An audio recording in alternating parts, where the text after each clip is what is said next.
ناظرین، حضرت حلیمہ سعدیہ رضی اللہ تعالی عنہا اپنی بستی سے روانہ ہوئی۔ ان کے ساتھ ان کا دودھ پیتا بچہ اور شوہر بھی تھے۔ حضرت حلیمہ سعدیہ رضی اللہ تعالی عنہا دوسری عورتوں کے بعد مکہ میں داخل ہوئیں۔ ان کا خچر بہت کمزور اور مریل تھا۔ ان کے ساتھ ان کی کمزور اور بوڑھی اونٹنی تھی۔ وہ بہت آہستہ آہستہ چلتی تھی۔ اس کی وجہ سے حضرت حلیمہ سعدیہ رضی اللہ تعالی عنہا قافلے سے بہت پیچھے رہ جاتی تھی۔ اس وقت بھی ایسا ہی ہوا۔ وہ سب سے آخر میں مکہ میں داخل ہوئی۔ ناظرین، اس زمانے میں عرب کا دستور یہ تھا کہ جب ان کے ہاں کوئی بچہ پیدا ہوتا تو وہ دیہات سے آنے والی دائیوں کے حوالے کر دیتے تھے تاکہ دیہات میں بچے کی نشو و نما بہتر ہو اور وہ خالص عربی زبان سیکھ سکے۔ دائیوں کا قافلہ مکہ میں داخل ہوا۔ انہوں نے ان گھروں کی تلاش شروع کی جن میں بچے پیدا ہوئے تھے۔ اس طرح بہت سی دائیاں جناب عبد المطلب کے گھر بھی آئیں۔ نبی اکرم صلی اللہ علیہ وسلم کو دیکھا، لیکن جب انہیں معلوم ہوا کہ یہ بچہ تو یتیم پیدا ہوا ہے تو اس خیال سے چھوڑ کر آگے بڑھ گئیں کہ یتیم بچے کے گھرانے سے انہیں کیا ملے گا۔ اس طرح دائیاں آتی رہیں اور جاتی نہیں۔ کسی نے آپ کو دودھ پلانا منظور نہ کیا، اور کرتی بھی کیسے؟ یہ سعادت تو حضرت حلیمہ سعدیہ رضی اللہ تعالی عنہا کے حصے میں آنا تھی۔ جب حضرت حلیمہ مکہ پہنچی تو انہیں معلوم ہوا سب عورتوں کو کوئی نہ کوئی بچہ مل گیا ہے، اور اب صرف وہ بغیر بچے کے رہ گئی ہیں، اور اب کوئی بچہ باقی نہیں بچا۔ ہاں، ایک یتیم بچہ ضرور باقی ہے جسے دوسری عورتیں چھوڑ گئی ہیں۔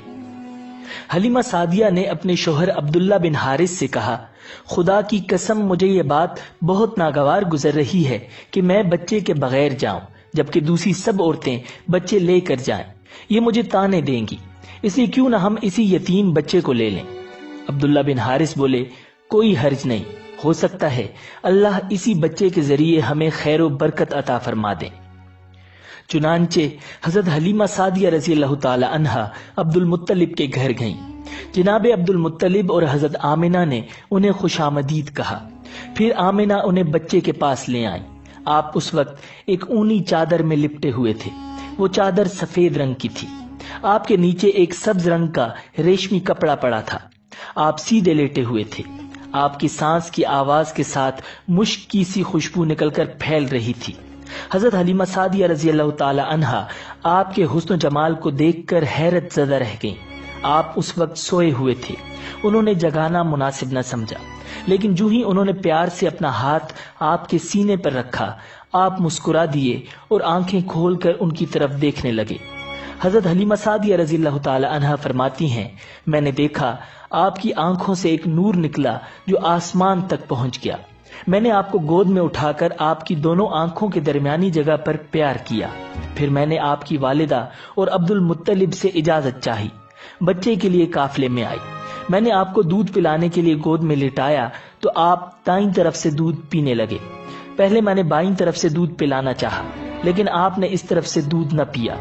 دائیں طرف سے آپ فوراً دودھ پینے لگے۔ بعد میں بھی آپ کی یہی عادت رہی، آپ صرف دائیں طرف سے دودھ پیتے رہے۔ بائیں طرف سے میرا بچہ دودھ پیتا رہا۔ پھر قافلہ روانہ ہوا۔ حلیمہ سعدیہ رضی اللہ تعالی عنہا فرماتی ہیں، میں اپنے خچر پر سوار ہوئی، آپ کو ساتھ لے لیا۔ اب جو ہمارا خچر چلا تو اس قدر تیز چلا کہ اس نے پورے قافلے کی سواریوں کو پیچھے چھوڑ دیا۔ پہلے وہ مریل ہونے کی بنا پر سب سے پیچھے رہتا تھا۔ میری خواتین ساتھی حیرانگی سے مخاطب ہوئیں، اے حلیمہ، یہ آج کیا ہو رہا ہے؟ تمہارا خچر اس قدر تیز کیسے چل رہا ہے؟ کیا یہ وہی خچر ہے جس پر تم آئی تھی اور جس کے لیے ایک ایک قدم اٹھانا مشکل تھا؟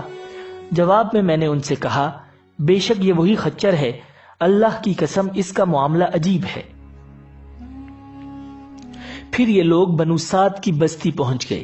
ان دنوں یہ علاقہ خشک اور قحط زدہ تھا۔ حلیمہ سعدیہ رضی اللہ تعالی عنہا فرماتی ہیں، اس شام جب ہماری بکریاں چر کر واپس آئیں تو ان کے تھن دودھ سے بھرے ہوئے تھے، جبکہ اس سے پہلے ایسا نہیں ہوا کرتا تھا۔ ان میں سے دودھ بہت کم اور بہت مشکل سے نکلتا تھا۔ ہم نے اس دن اپنی بکریوں کا دودھ دھویا تو ہمارے سارے برتن بھر گئے، اور ہم نے جان لیا کہ یہ ساری برکت اس بچے کی وجہ سے ہے۔ آس پاس کی عورتوں میں بھی یہ بات پھیل گئی۔ ان کی بکریاں بدستور بہت کم دودھ دے رہی تھیں۔ غرض ہمارے گھر میں ہر طرف ہر چیز میں برکت نظر آنے لگی۔ دوسرے لوگ تعجب میں رہے۔ اس طرح 2 ماہ گزر گئے۔ 2 ماہ ہی میں آپ چلنے پھرنے لگے تھے۔ آپ 8 ماہ کے ہوئے تو باتیں کرنے لگے اور آپ کی باتیں سمجھ میں آتی تھیں۔ 9 ماہ کی عمر میں تو آپ بہت صاف گفتگو کرنے لگے۔ اس دوران آپ کی بہت سی برکات دیکھنے میں آئیں۔ حلیمہ سعدیہ رضی اللہ تعالی عنہا فرماتی ہیں، جب میں آپ کو اپنے گھر لے آئی تو بنو سعد کا کوئی گھرانہ ایسا نہ تھا جس سے مشک کی خوشبو نہ آتی ہو۔ اس طرح سب لوگ آپ سے محبت کرنے لگے۔ جب ہم نے آپ کا دودھ چھڑوایا تو آپ کی زبان مبارک سے یہ الفاظ نکلے، اللہ اکبر کبیرا والحمد للہ کثیرا وسبحان اللہ بکرۃ واصیلا، یعنی اللہ تعالیٰ بہت بڑا ہے، اللہ تعالیٰ کے لیے بے حد تعریف ہے اور اس کے لیے صبح و شام پاکی ہے۔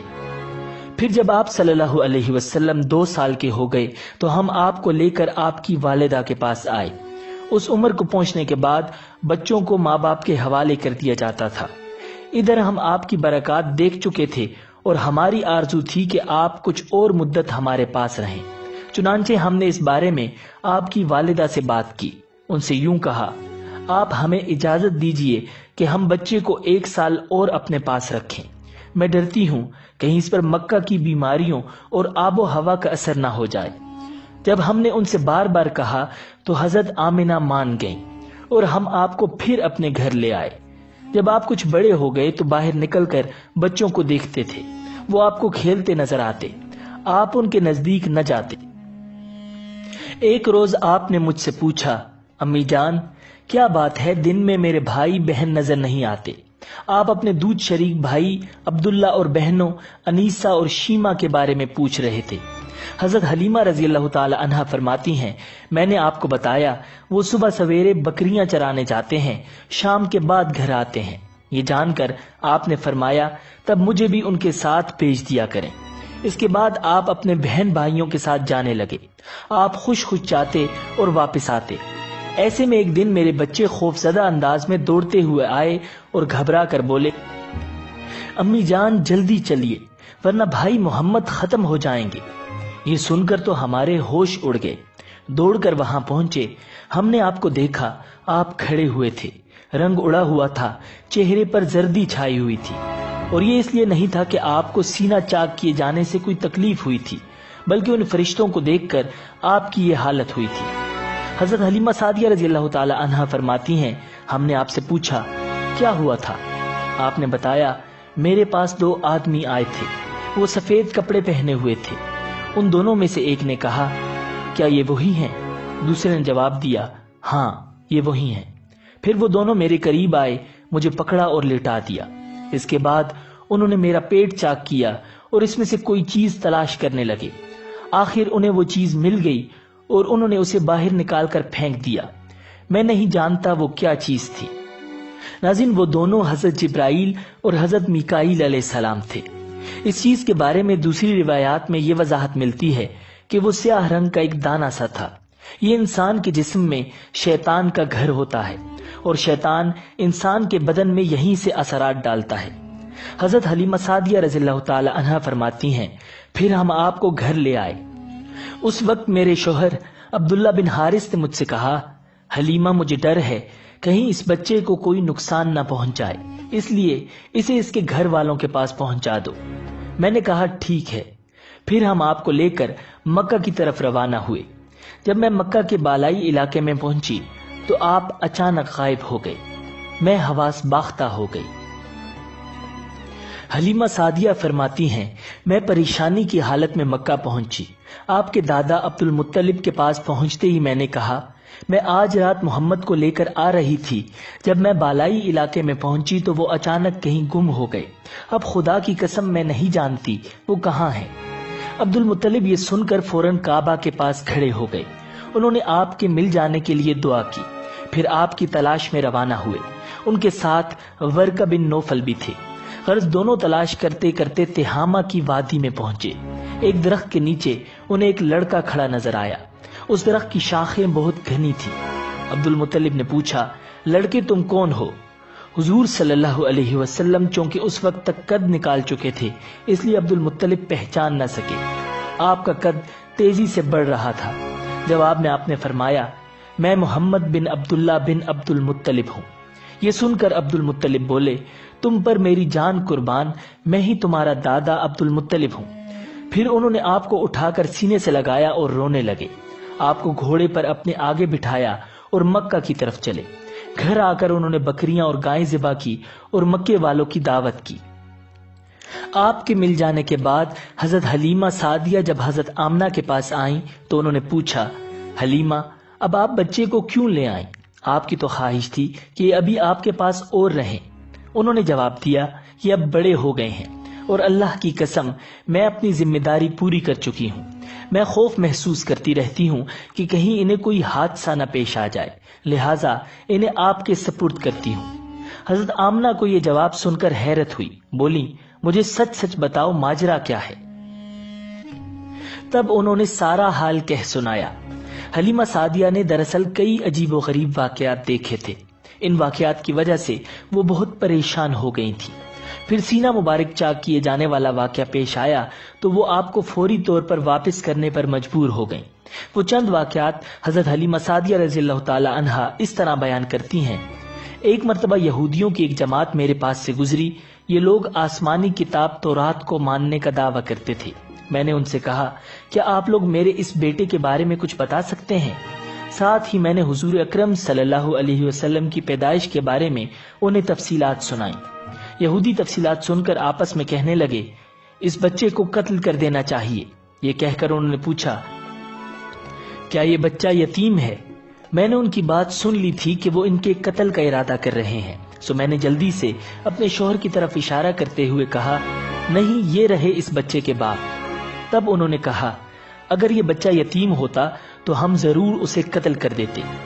یہ بات انہوں نے اس لیے کہی کہ انہوں نے پرانی کتابوں میں پڑھ رکھا تھا کہ ایک آخری نبی آنے والے ہیں، ان کا دین سارے عالم میں پھیل جائے گا، ہر طرف ان کا بول بالا ہوگا، ان کی پیدائش اور بچپن کی یہ علامات ہوں گی اور یہ کہ وہ یتیم ہوں گے۔ اب چونکہ ان سے حلیمہ سعدیہ نے کہہ دیا کہ یہ بچہ یتیم نہیں ہے تو انہوں نے خیال کر لیا کہ یہ وہ بچہ نہیں ہے۔ اس طرح انہوں نے بچے کو قتل کرنے کا ارادہ ترک کر دیا۔ اسی طرح ان کے ساتھ یہ واقعہ پیش آیا کہ ایک مرتبہ وہ آپ کو عکاظ کے میلے میں لے آئیں۔ جاہلیت کے دور میں یہاں بہت مشہور میلہ لگتا تھا۔ یہ میلہ طائف اور نخلا کے درمیان میں لگتا تھا۔ عرب کے لوگ حج کرنے آتے تو شوال کا مہینہ اس میلے میں گزارتے، کھیلتے کودتے اور اپنی بڑائیاں بیان کرتے۔ حلیمہ سعدیہ رضی اللہ تعالی عنہا آپ کو لیے بازار میں گھوم رہی تھیں کہ ایک کاہن کی نظر آپ پر پڑی۔ اسے آپ میں نبوت کی تمام علامات نظر آ گئیں۔ اس نے پکار کر کہا، لوگو اس بچے کو مار ڈالو۔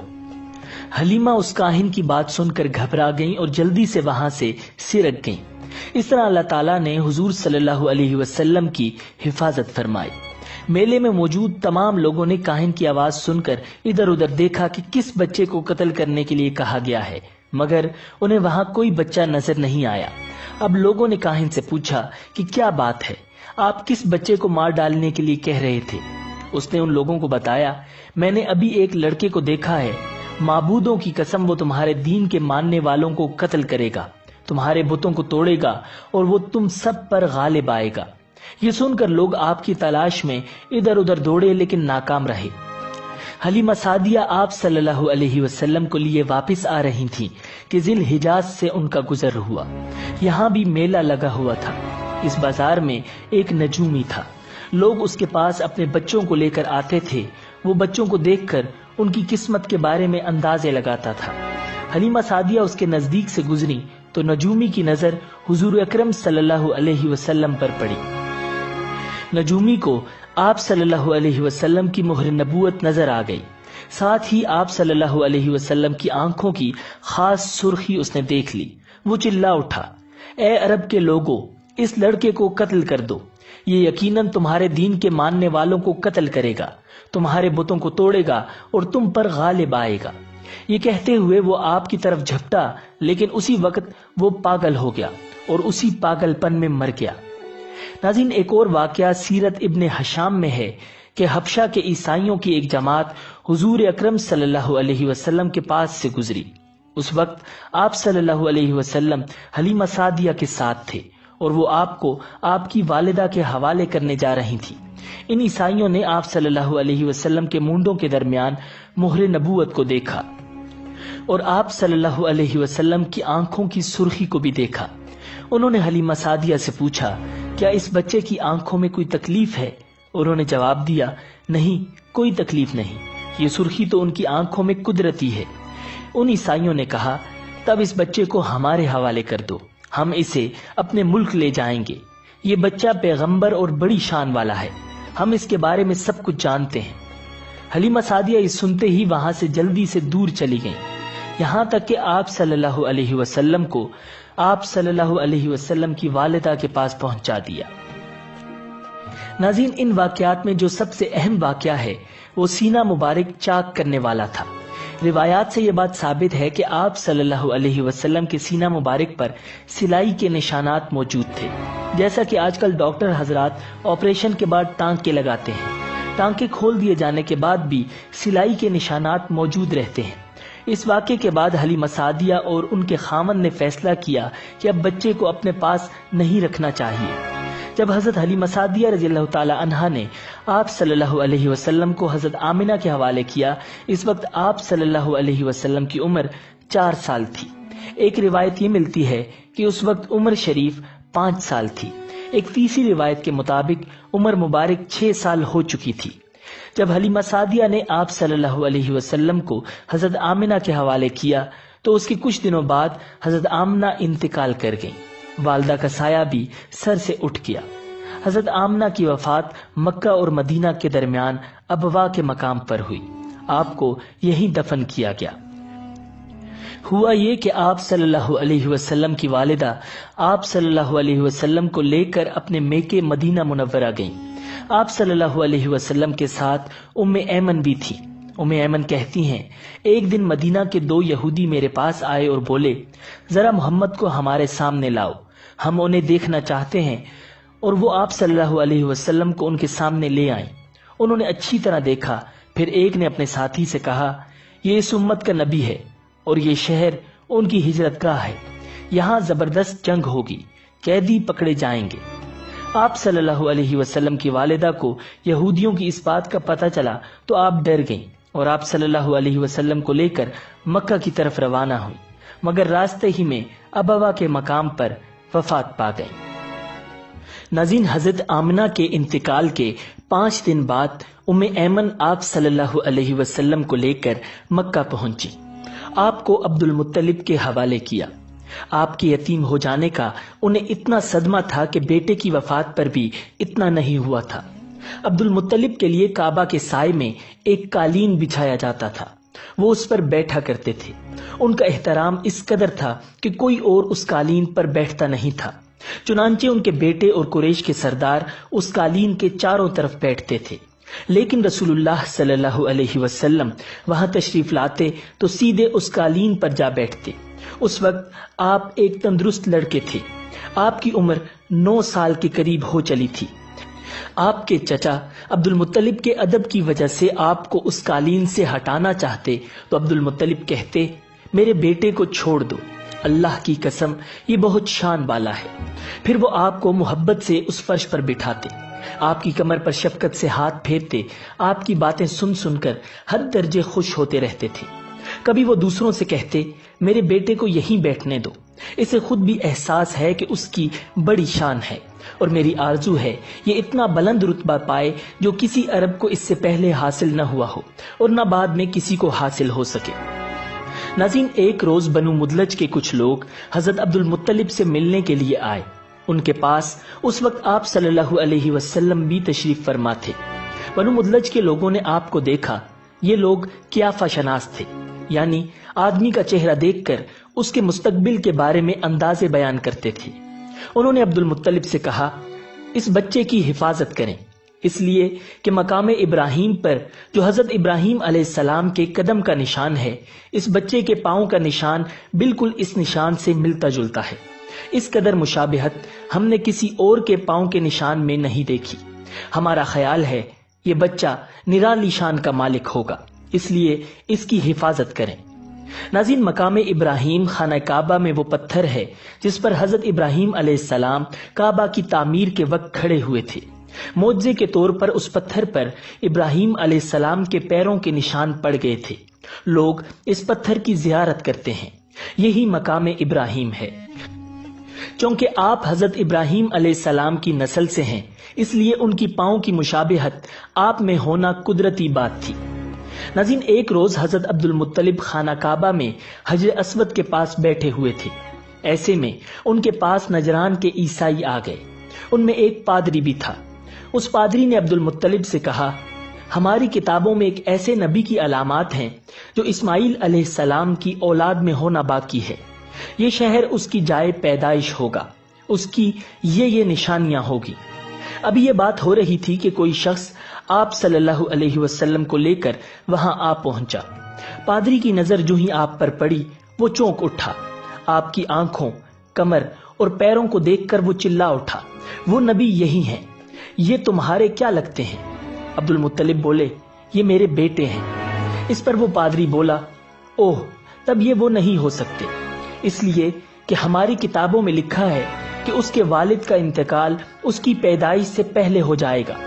یہ سن کر عبد المطلب بولے، یہ دراصل میرا پوتا ہے، اس کے باپ کا انتقال اس وقت ہو گیا تھا جب یہ پیدا بھی نہیں ہوا تھا۔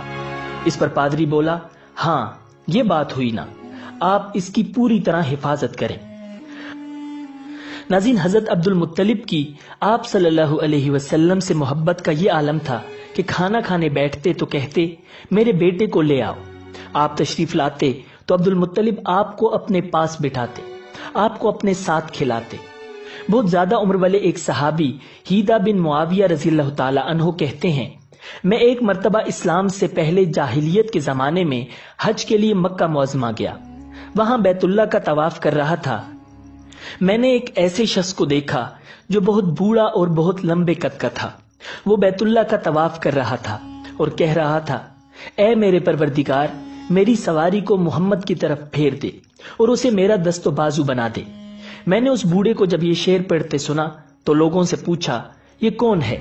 لوگوں نے بتایا، یہ عبد المطلب بن ہاشم ہیں۔ انہوں نے اپنے پوتے کو اپنے ایک اونٹ کی تلاش میں بھیجا ہے، وہ اونٹ گم ہو گیا ہے، اور وہ پوتا ایسا ہے جب بھی کسی گمشدہ چیز کی تلاش میں اسے بھیجا جاتا ہے تو وہ چیز لے کر ہی آتا ہے۔ پوتے سے پہلے یہ اپنے بیٹوں کو اس اونٹ کی تلاش میں بھیج چکے ہیں، لیکن وہ ناکام لوٹ آئے ہیں۔ اب چونکہ پوتے کو گئے ہوئے دیر ہو گئی ہے، اس لیے پریشان ہیں اور دعا مانگ رہے ہیں۔ تھوڑی ہی دیر گزری تھی کہ میں نے دیکھا کہ آپ صلی اللہ علیہ وسلم اونٹ کو لیے تشریف لا رہے ہیں۔ عبد المطلب نے آپ کو دیکھ کر کہا، میرے بیٹے، میں تمہارے لیے اس قدر فکر مند ہو گیا تھا کہ شاید اس کا اثر کبھی میرے دل سے نہ جائے۔ ناظرین، عبد المطلب کی بیوی کا نام رقیہ بنت ابو سیفی تھا۔ وہ کہتی ہیں، قریش کئی سال سے سخت قحط سالی کا شکار تھے، بارشیں بالکل بند تھیں، سب لوگ پریشان تھے۔ اسی زمانے میں میں نے ایک خواب دیکھا۔ کوئی شخص خواب میں کہہ رہا تھا، اے قریش کے لوگوں، تم میں سے ایک نبی ظاہر ہونے والا ہے، اس کے ظہور کا وقت آ گیا ہے، اس کے ذریعے تمہیں زندگی ملے گی، یعنی خوب بارشیں ہوں گی، سبزی اور شادابی ہوگی۔ تم اپنے لوگوں میں سے ایک ایسا شخص تلاش کرو جو لمبے قد کا ہو، گورے رنگ کا ہو، اس کی پلکیں گھنی ہوں، بھویں اور ابرو ملے ہوئے ہوں، اور وہ شخص اپنی تمام اولاد کے ساتھ نکلے اور تم میں سے ہر خاندان کا ایک آدمی نکلے، سب پاک صاف ہوں اور خوشبو لگائیں، وہ حجر اسود کو بوسہ دیں، پھر سب جبل ابو قیس پر چڑھ جائیں، پھر وہ شخص جس کا حلیہ بتایا گیا ہے آگے بڑھے اور بارش کی دعا مانگے، اور تم سب آمین کہو تو بارش ہو جائے گی۔ صبح ہوئی تو رقیہ نے اپنا یہ خواب قریش سے بیان کیا۔ انہوں نے ان نشانیوں کو تلاش کیا تو سب کی سب نشانیاں انہیں عبد المطلب میں مل گئیں۔ چنانچہ سب ان کے پاس جمع ہوئے، ہر خاندان سے ایک ایک آدمی آیا، ان سب نے شرائط پوری کی۔ اس کے بعد سب ابو قیس پہاڑ پر چڑھ گئے۔ ان میں نبی اکرم صلی اللہ علیہ وسلم بھی شامل تھے، آپ اس وقت نوعمر تھے۔ پھر عبد المطلب آگے بڑھے اور انہوں نے یوں دعا کی، اے اللہ، یہ سب تیرے غلام ہیں، تیرے غلاموں کی اولاد ہیں، تیری باندیاں ہیں اور تیری باندیوں کی اولاد ہیں۔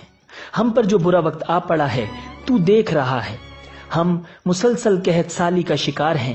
اب اونٹ، گائیں، گھوڑے، خچر اور گدھے سب کچھ ختم ہو چکے ہیں، اور جانوروں پر بنائی ہے، اس لیے ہماری یہ خشک سالی ختم فرما دے، ہمیں زندگی اور سرسبزی اور شادابی عطا فرما دے۔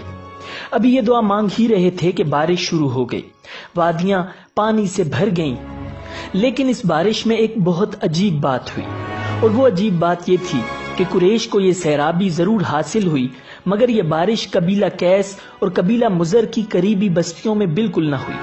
اب لوگ بہت حیران ہوئے کہ یہ کیا بات ہوئی، ایک قبیلے پر بارش اور آس پاس کے سب قبیلے بارش سے محروم۔ تمام قبیلوں کے سردار جمع ہوئے، اس سلسلے میں بات چیت شروع ہوئی۔ ایک سردار نے کہا، ہم زبردست قحط اور خشک سالی کا شکار ہیں، جبکہ قریش کو اللہ تعالیٰ نے بارش عطا کی ہے، اور یہ عبد المطلب کی وجہ سے ہوا ہے، اس لیے ہم سب ان کے پاس چلتے ہیں۔ اگر وہ ہمارے لیے دعا کر دیں تو شاید اللہ رب العزت ہمیں بھی بارش دے دے۔ یہ مشورہ سب کو پسند آیا، چنانچہ یہ لوگ مکہ معظمہ میں آئے اور عبد المطلب سے ملے، انہیں سلام کیا، پھر ان سے کہا، اے عبد المطلب، ہم کئی سال سے خشک سالی کے شکار ہیں، ہمیں آپ کی برکت کے بارے میں معلوم ہوا ہے، اس لیے مہربانی فرما کر آپ ہمارے لیے بھی دعا کریں، اس لیے کہ اللہ تعالیٰ نے آپ کی دعا سے قریش کو بارش عطا کی ہے۔ ان کی بات سن کر عبد المطلب نے کہا، اچھی بات ہے، میں کل میدان عرفات میں آپ لوگوں کے لیے بھی دعا کروں گا۔ دوسرے دن صبح سویرے عبد المطلب میدان عرفات کی طرف روانہ ہوئے، ان کے ساتھ دوسرے لوگوں کے علاوہ ان کے بیٹے اور اللہ کے رسول صلی اللہ علیہ وسلم بھی تھے۔ عرفات کے میدان میں عبد المطلب کے لیے ایک کرسی بچھائی گئی، وہ اس پر بیٹھ کے نبی اکرم صلی اللہ علیہ وسلم کو انہوں نے گود میں بٹھا لیا، پھر انہوں نے ہاتھ اٹھا کر یوں دعا کی، اے اللہ، چمکنے والی بجلی کے پروردگار اور کڑکنے والی گرج کے مالک، پالنے والوں کے پالنے والے اور مشکلات کو آسان کرنے والے، یہ قبیلہ کیس اور قبیلہ مضر کے لوگ ہیں، یہ بہت پریشان ہیں، ان کی کمریں جھک گئی ہیں، یہ تجھ سے اپنی لاچاری اور بے کسی کی فریاد کرتے ہیں اور جان و مال کی بربادی کی شکایت کرتے ہیں، پس اے اللہ ان کے لیے خوب برسنے والے بادل بھیج دے اور آسمان سے ان کے لیے رحمت عطا فرما، تاکہ ان کی زمینیں سرسبز ہو جائیں اور ان کی تکالیف دور ہو جائیں۔ ناظرین، عبد المطلب ابھی یہ دعا کر ہی رہے تھے کہ ایک سیاہ بادل اٹھا، عبد المطلب کی طرف آیا، اور اس کے بعد اس کا رخ قبیلہ کیس اور بنو مضر کی بستیوں کی طرف ہو گیا۔ یہ دیکھ کر عبد المطلب نے کہا، اے گروہ قریش اور مضر، جاؤ، تمہیں سیرابی حاصل ہو گئی۔ چنانچہ یہ لوگ جب اپنی بستیوں میں پہنچے تو وہاں بارش شروع ہو چکی تھی۔ ناظرین، آپ 7 سال کے ہو چکے تھے کہ آپ کی آنکھیں دکھنے کو آ گئیں۔ مکہ میں آنکھوں کا علاج کرایا گیا لیکن افاقہ نہیں ہوا۔ عبد المطلب سے کسی نے کہا، عکاظ کے بازار میں ایک راہب رہتا ہے، وہ آنکھوں کی تکالیف کا علاج کرتا ہے۔ عبد المطلب آپ کو اس کے پاس لے گئے، اس کی عبادت گاہ کا دروازہ بند تھا، انہوں نے اسے آواز دی، راہب نے کوئی جواب نہ دیا۔ اچانک عبادت گاہ میں شدید زلزلہ آیا، راہب ڈر گیا کہ کہیں عبادت خانہ اس کے اوپر نہ گر پڑے، اس لیے ایک دم باہر نکل گیا۔ اب اس نے آپ کو دیکھا تو چونک اٹھا، اس نے کہا، اے عبد المطلب، یہ لڑکا اس امت کا نبی ہے، اگر میں باہر نہ نکل آتا تو یہ عبادت گاہ ضرور مجھ پر گر پڑتی، اس لڑکے کو فوراً واپس لے جاؤ اور اس کی حفاظت کرو، کہیں یہودیوں یا عیسائیوں میں سے کوئی اسے قتل نہ کر دے۔ پھر اس نے کہا، اور رہی بات ان کی آنکھوں کی، تو آنکھوں کی دعا تو خود ان کے پاس موجود ہے۔ عبد المطلب یہ سن کر حیران ہوئے اور بولے، ان کے اپنے پاس ہے؟ میں سمجھا نہیں۔ ہاں، ان کا لعاب دہن ان کی آنکھوں میں لگائیں۔ انہوں نے ایسا ہی کیا، آنکھیں فوراً ٹھیک ہو گئیں۔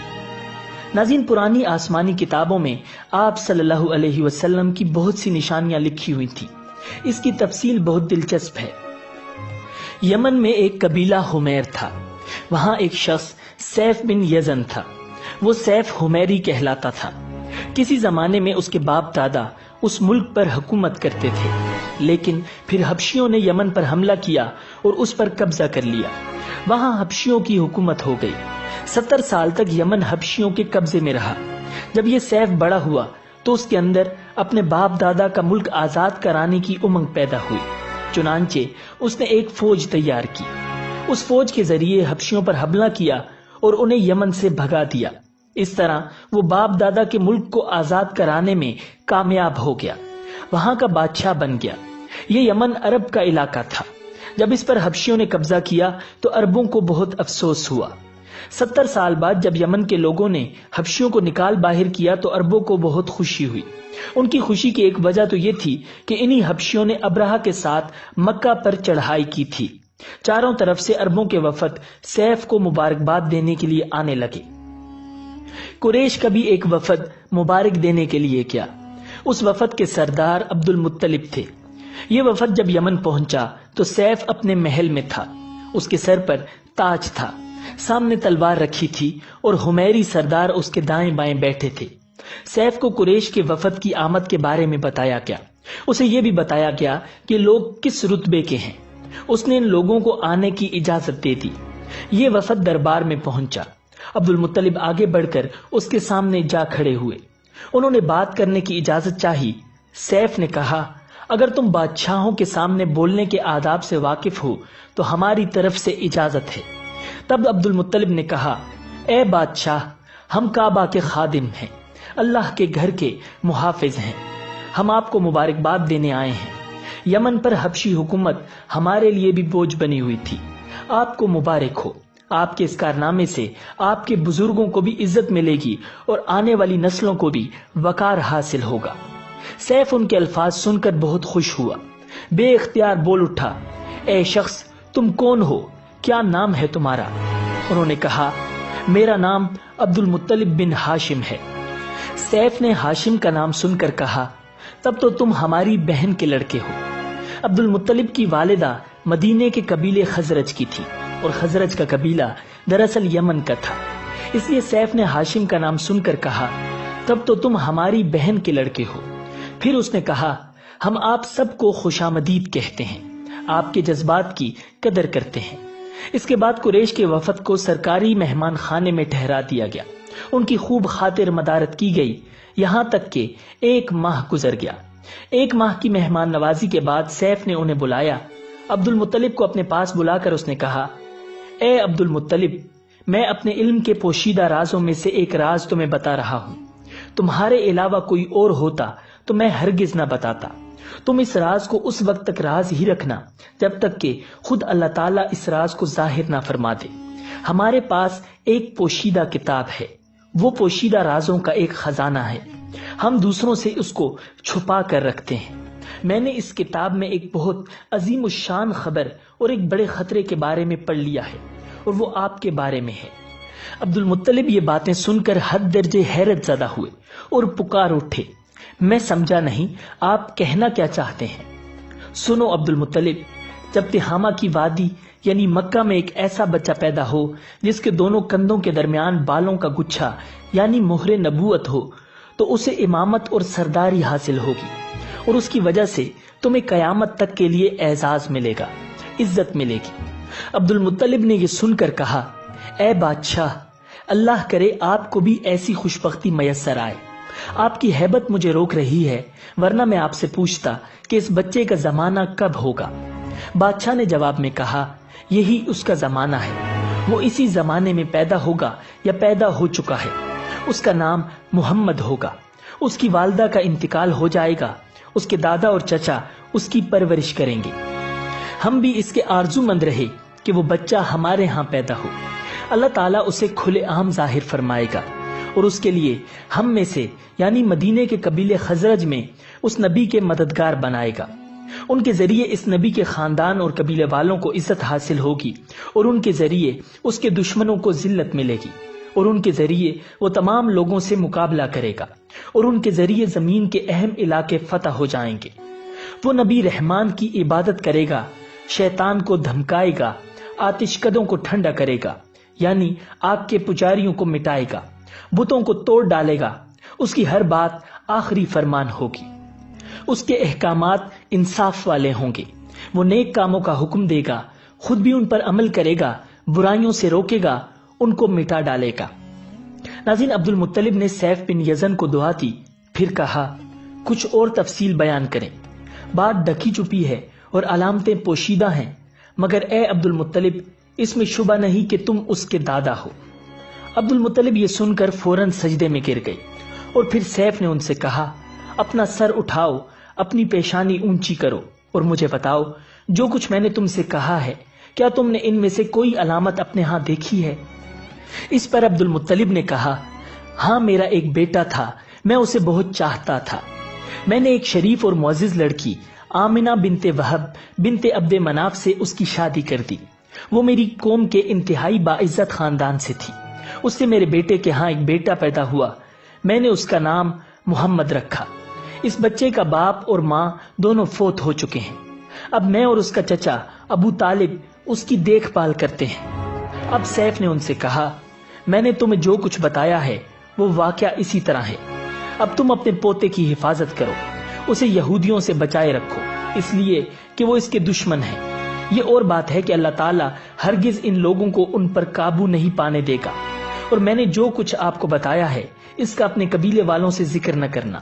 مجھے ڈر ہے کہ ان باتوں کی وجہ سے ان لوگوں میں حسد اور جلن نہ پیدا ہو جائے۔ یہ لوگ سوچ سکتے ہیں یہ عزت اور بلندی آخر انہیں کیوں ملنے والی ہے۔ یہ لوگ ان کے راستے میں رکاوٹیں کھڑی کریں گے۔ اگر یہ لوگ اس وقت تک زندہ نہ رہے تو ان کی اولادیں یہ کام کریں گی۔